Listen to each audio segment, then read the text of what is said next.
Very painful matter indeed. And yes, some of us have lived with some bitterness, and we make no apologies about that.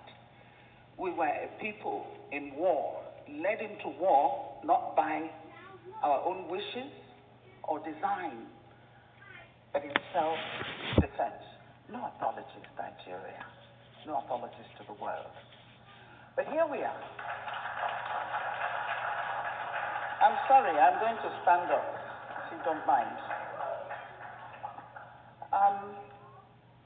My name is Onyeka Onwenu, and it's not the Onyeka Onwenu that you think you know, that you read about in the papers, but the Onyeka Onwenu that was born and raised in Port Harcourt. That's correct. And the person who made that statement knows. When he says DK Onwenu, he's telling you where this person came from. My father was the first Arrondissement man in the Federal House, and he was representing a Port Harcourt constituency. He was the principal of Enitonia High School. He was a brilliant man, but he died too early. Thank you. That's my background. I'm also from Abia State. Since I am Adamazi, I'm Mwaro. I'm from Imo State, Arrondissement, and I'm from Anambra, where my mother comes from. I can go there and live. I can do anything I want in Anambra. Nobody can say anything to me. I'm also from Lagos State. Surprise, surprise. Yeah, I'm from Lagos State. I married a Yoruba man. I have 2 Yoruba children. They only paid 5,000 naira as bride price. So we have the right to demand more money anytime. 5 minutes going. Yes, 50 years after I fought the war. As a young girl, 14, 15, 16, 17, I was in that war. And I lost many relatives.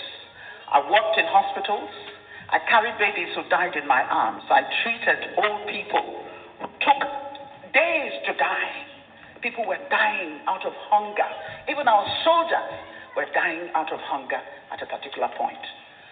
But thank God, we survived. You see, when my father died at 40, he was a politician and also a principal, but he didn't have much money. In those days, you had to keep your day job, even if you were a member of the House of Representatives. Yes, my mother, an Anambra woman, was a trader. Put your hands together for Anambra women. She was richer than my dad, so my dad would borrow money from her to buy the land, and he never paid back. You know how it is. And my mother dared not raise the subject again.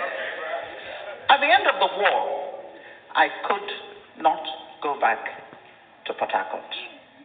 My home was abandoned property. Those of you who come from Port Harcourt know the story. A home that a widow, my father had just laid the foundation when he died in a motor car accident, on duty.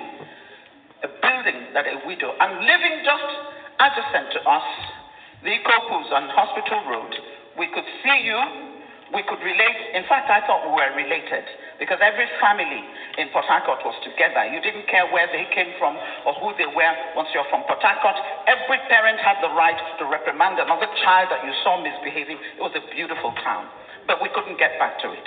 So for me, the Civil War never ended. At the end of that war, my family, it never ended. It's still going on. I had no family house.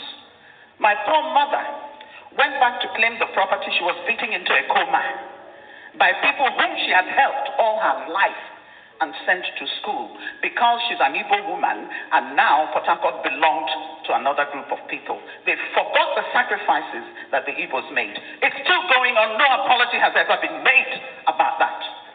The road that is now referred to Harold Wilson Drive used to be DK Onwenu Road because of the sacrifice that people like the Onwenus, the Ikopus, you know them, the sacrifices they made in building up Port Harcourt.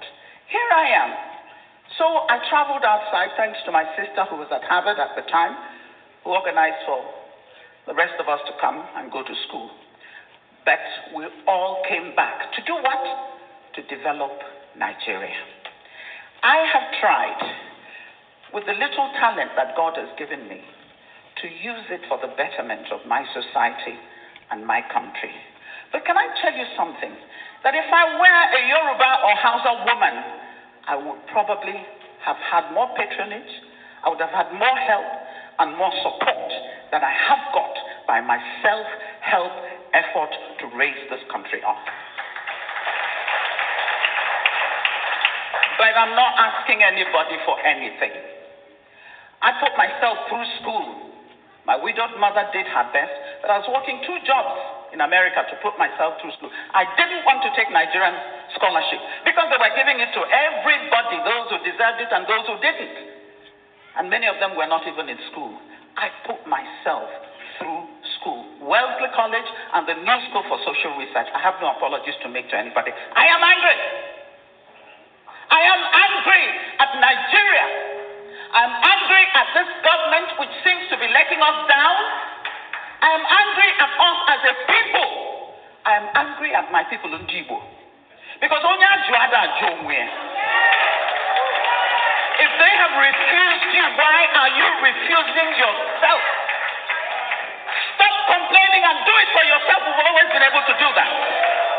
How did we build IMO Airport? Nobody built it.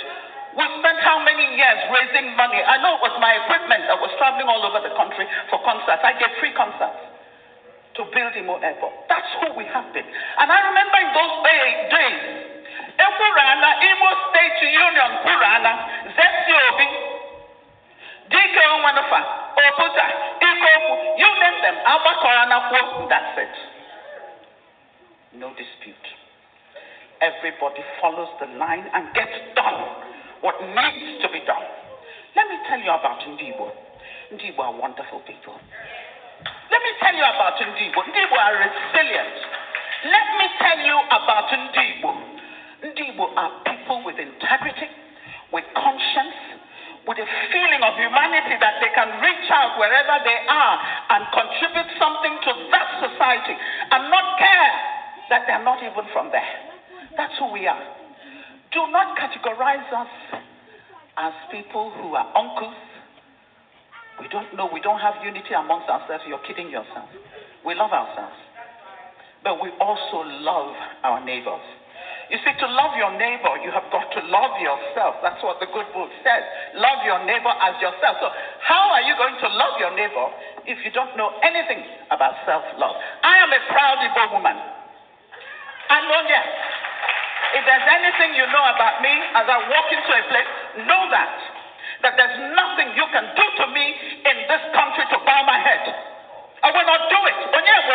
I am my father's daughter. I am my mother's daughter.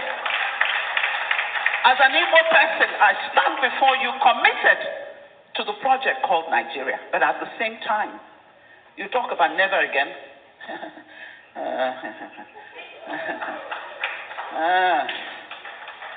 With what is happening now, never again? I don't know. But I will soon take my seat. Let me say to the rest of Nigeria, you insult us, and sometimes we do the insulting as well, and that's terrible. We've come to a stage where we have to be insulting each other so badly. But go ahead. We will not succumb. We will not bow. We are children of God. We are here for a purpose. God has put us on this good earth for that purpose.